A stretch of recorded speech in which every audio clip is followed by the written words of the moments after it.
Sabarmati police સ્ટેશનમાં PSO દ્વારા પત્રકારો સાથે ગેરવર્તણૂક, મીડિયા કર્મીઓને ગુનેગાર ગણતા વિવાદ ગરમાયો। અમદાવાદના સાબરમતી પોલીસ સ્ટેશનમાં ફરજ પરના પોલીસ સ્ટેશન ઓફિસર અને મીડિયા કર્મીઓ વચ્ચેના ઘર્ષણનો એક ગંભીર કિસ્સો પ્રકાશમાં આવ્યો છે।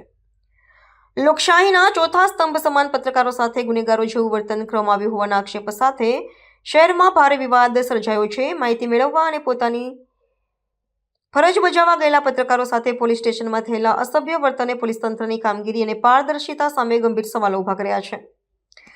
પ્રાપ્ત વિગત અનુસાર સાબરમતી પોલીસ મથકના પીએસઓ દ્વારા પત્રકારોની ગરિમા જળવાય નહીં તે રીતે વાતચીત કરવામાં આવી હતી અને તેમનો સામાન્ય ગુનેગાર હોય તેવો વ્યવહાર કરવામાં આવ્યો હતો। આ ઘટનાને પગલે મીડિયા જગતમાં રોષની લાગણી ફેલાઈ છે। પત્રકારોનું કહેવું છે કે પોલીસ અને પ્રેસ વચ્ચે સેતુ સમાન સંબંધ હોવો જોઈએ, તેના બદલે સત્તાના મદમાં કરવામાં આવતું આવું વર્તન અસ્વીકાર્ય છે। આ બનાવ પોલીસ અને મીડિયા વચ્ચેના વધતા જતા તણાવ અને સંકલનના અભાવને સ્પષ્ટ રીતે ઉજાગર કરે છે। આ ઘટનાના ઘેરા પ્રત્યાઘાત પડ્યા છે અને પત્રકાર સંગઠનો દ્વારા જવાબદાર અધિકારી સામે કડક કાર્યવાહીની માંગ કરવામાં આવી છે।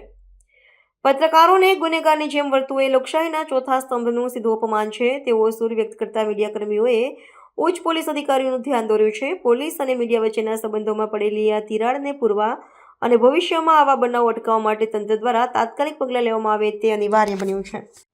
બાકીના બહાર જવું પડે હેડો પેપર ફાડી આપણે જેને પેપર ફાડી દબાણ કોણે પેપર ફાડી આમે ફાડી એવું છે મારા શું કરવાનો એ કચરો મારા શું કરવાનો એ કચરો મારા શું કરવાનો એ કચરો મારા શું કરવાનો એ કચરો કચરો જ છે ને? જાઓ સાહેબે ના પાડી એમ પીએસઓ ને આપણે ના પાડીએ શું નામ તમારું? કિશોર છે ના પાડી એમ કહો એના ઘર માટે બી કચરો હા અમારા ઘર માટે બી કચરો એટલે ઇન્ડિયન ન્યૂઝનું નામનું સમાચાર પત્ર છે એ તમારા માટે કચરો છે, કચરો કચરો કચરો બીજા કોઈ ન્યૂઝપેપર નથી તમારા માટે કચરો, એવું છે? બધાય કચરો એવું છે? બધાય કચરો એવું છે? બધાય કચરો એવું છે? બધાય કચરો બધા ન્યૂઝપેપર કચરો છે તમારા માટે?